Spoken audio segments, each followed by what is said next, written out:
Every major player in the industry had gathered to hear a keynote from a man they'd never seen. Our speaker tonight is a legend. You know his acquisitions. Now meet the acquirer. The auditorium sat still. Executives leaned forward, whispering. No one had ever uncovered his identity. Olivia skimmed the program. The name meant nothing to her, just another faceless buyer. The stage lights dimmed to a single gold beam on the microphone. A man in a navy double-breasted suit walked into the light. The room erupted. Anthony? Number. That's impossible. He left with nothing. Half the room stared in disbelief. The man they had dismissed had returned as their owner. Olivia couldn't move. The blood drained from her face as the crowd whispered. 3 years earlier. Another room, another dinner, where it all began. The regional networking dinner was in its second hour at a downtown hotel.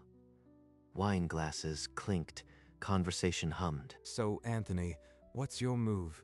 You angling for a big promotion or just punching a clock? I am in IT at Olivia's firm. It's solid work. Keeps the lights on. He's sweet, but ambition isn't really his thing. I handle the career ladder for both of us. Well, not everyone is cut out for the summit. Someone has to make the coffee. Olivia, you must carry the ambition for two. That's a lot of pressure. Just smile. Don't let them see. She doesn't mean it. Someone has to be realistic. Anthony's great at support. He doesn't need flashy titles. The table laughed.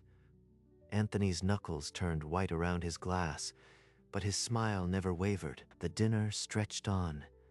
He laughed when they did, but when it ended, he drove her home without a single word. Inside the car, streetlights slid across his face.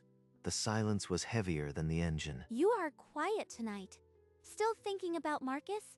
He was just teasing. Just tired. Long day. He pulled into her driveway. The porch light cast a pale circle on the pavement. Don't be weird about tonight. It's just networking. You know, I have to project a certain image. I know. Good night, Olivia. She shut the door without a backward glance. He watched until her silhouette disappeared inside. Not ambition. He makes the coffee. She doesn't need flashy titles. He sat in the dark for a long minute. Then he opened his eyes and something had hardened behind them. He pulled away from her house, knowing he would not come back. He had no map, only a refusal to be small. He drove to his own apartment, not hers. The rooms had never felt emptier. She'll notice I am gone tomorrow. She'll be annoyed, not worried. Before the sun touched the roofs, he locked the door and didn't look back. The bus station smelled of diesel. He bought a one-way ticket south. The city skyline meant nothing to him. He rented a room for $80 a week where the window faced a brick wall. By Tuesday, he was working nights at a distribution center. 12 hours lifting crates until his fingers seized. This is what they thought I was. A pair of hands. Let them think it. After his shift, he went to the library. He read finance textbooks until the building closed. He opened a brokerage account with $400. He treated every trade like a test he couldn't afford to fail. He slept 4 hours a night. The exhaustion wasn't punishment, it was fuel. A few months in, a coffee shop encounter changed his trajectory. An older man in a worn blazer leaned across the table. You turned around whole companies. How do I even begin? The man answered with one word: discipline. He offered to teach him the rest. Weeks later, he placed a trade on a small logistics stock that his research flagged. It doubled in 10 days. It's real. I can actually do this. He used the profit to incorporate a shell company. Nothing flashy, just a name on paper. The warehouse job kept him alive. But after midnight, his real work began. Studying acquisitions, tax law, corporate structure. No one knows I exist. That's exactly the point. He kept the shell company dormant, stacking what he learned and what he earned. The mentor told him, the first $1 million is invisible. After that, they'll notice. Anthony only nodded. 1 year after he vanished, his shell company made its first quiet acquisition, a small logistics firm. The deal was unremarkable, but the data it unlocked was not. In the glass-walled office, where Olivia now managed a team of 6, the news arrived as a sliver of industry chatter. A holding company no one's heard of bought Ashford Logistics. Some billionaire ego trip. She skimmed the update between meetings, laughed, and returned to her quarterly reports. The article listed the buyer as a shell corporation with no known principals. Not yet, but they'll learn the name when I am ready. 300 miles away, Anthony studied her company's structure in a nondescript office, rented by the week. She's climbing the ladder inside a cage I am building. The acquirer wasn't a name yet, just a rumor that moved faster than facts, a whisper that made senior executives check their balance sheets. 2 years after he disappeared, his holding company had quietly acquired 3 more firms that fed Olivia's industry. One of them supplied the raw talent pool her division depended on. Recruiters now answered to a number she didn't recognize. I got the senior director promotion, but the supplier contracts are tighter. Something's off. It's like someone's tightening a belt around the whole sector. But why? At the annual gala, she caught fragments. The acquirer doesn't show his face. He buys pieces and nobody sees the whole board. Phantom buyers don't change quarterly targets. Let's focus on real business, but the name lodged like a splinter. She'd never even asked what happened to Anthony. In his penthouse, Anthony skimmed the gala photos on his screen. Olivia, champagne glass raised, laughing. Soon, she'll see the cage she laughed at closing in. The acquirer's name was never mentioned, but the industry felt a tightening gravity. Everyone was dancing to a rhythm they couldn't hear. A news alert tore through the industry. Apex Holdings had acquired Hart Consulting, Olivia's parent company. Olivia stared at her screen. The firm she'd climbed for 3 years now answered to a number she had never dialed. Apex Holdings, that's the acquirer.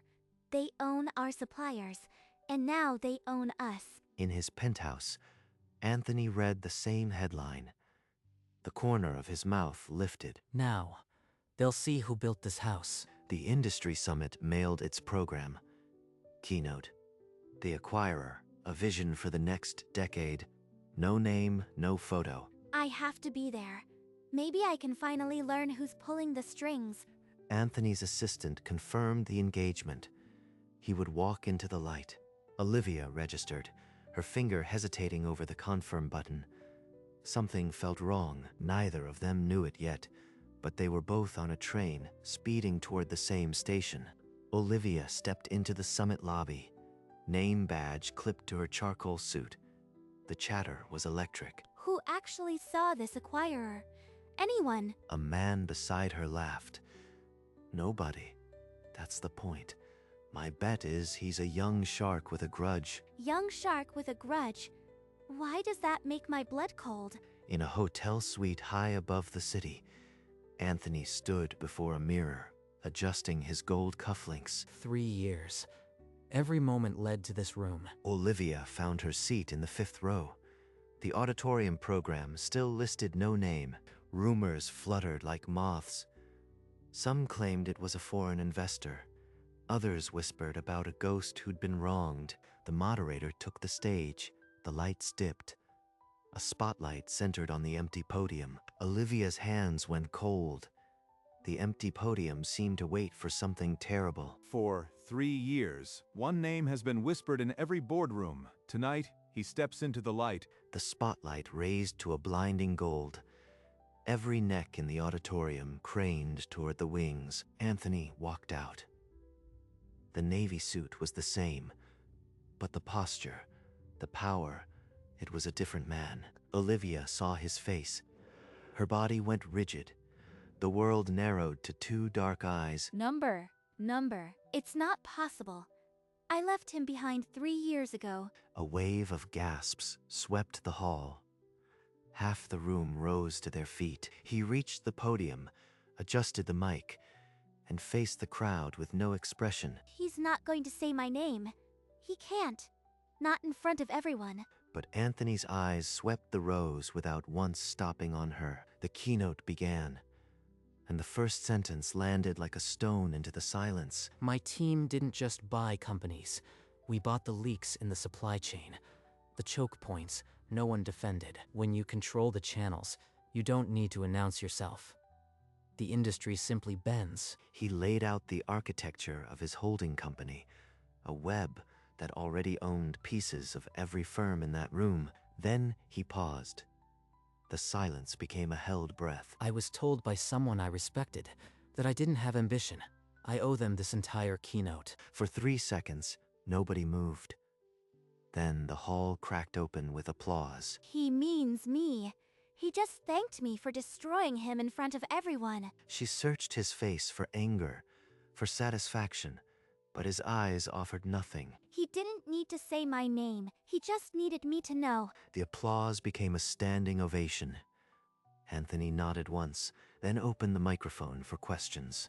A man in the second row asked about capital allocation during recessionary cycles. Anthony answered without a pause. A hedge fund manager pressed him on offshore liquidity. His reply was surgical, unspooling figures from memory. Olivia's heart hammered. She didn't hear the next 2 questions. One thought repeated, "Speak or vanish." Her hand lifted, trembling, into the spotlight. The movement was small but unmistakable. Anthony's gaze stopped on her. The room tensed. "Yes," he said. "The lady in the 4th row." The moderator gestured. A staff member hurried down the aisle, passing her a microphone. The spotlight swung, blinding. She rose on unsteady legs, the chair scraping behind her. Every face turned. Phones angled in her direction. Anthony waited, his face unreadable. He didn't blink. The silence stretched. What could she say? That she was sorry? That she had been wrong? None of it mattered now. The auditorium held its breath. The world narrowed to the cold weight of the mic in her palm. Her lips parted. No sound came. The mic caught only the shallow rasp of her breath. Say something. Anything. This is the only chance you have left. He let the silence stretch. 5 seconds. Then 10. He didn't rescue her. "No question. Next." The moderator stepped forward, calling on a man in the front row. The room pivoted away from her. She collapsed into her chair. The microphone slipped from her fingers and bounced on the carpet. Whispers ignited across the hall. Necks craned toward her row. He just silenced me in front of the entire industry. I might as well not exist. At least 50 phones were raised, recording her frozen silence. The footage was already traveling. He called on the next hand without a flicker. The keynote continued as if she had never spoken. When the summit ended, Olivia rose while the applause still thundered. She kept her head down and walked. She found the women's restroom, pushed into an empty stall, and locked the door behind her. He made me into nothing. In one sentence, he erased me. Her legs gave out.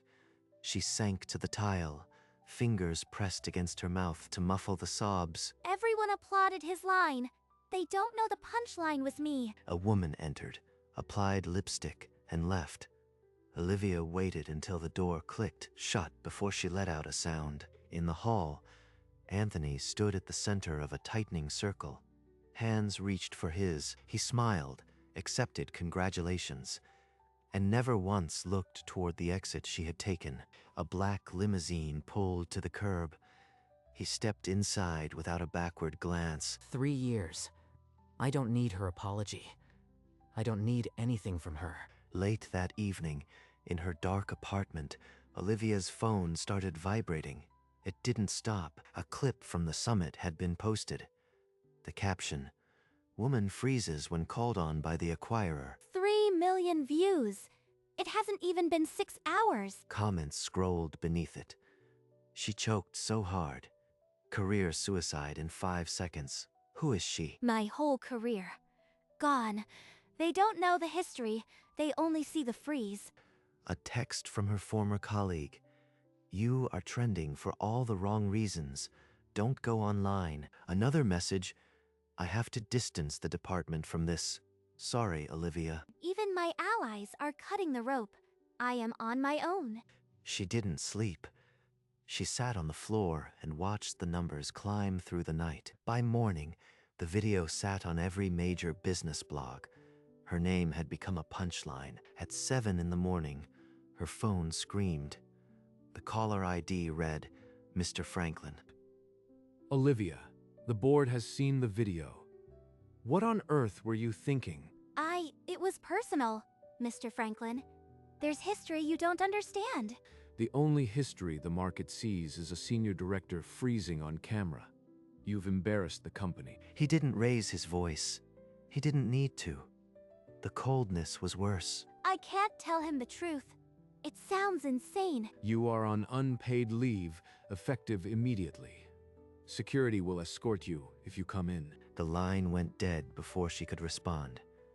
She stared at the screen until it dimmed. An email followed.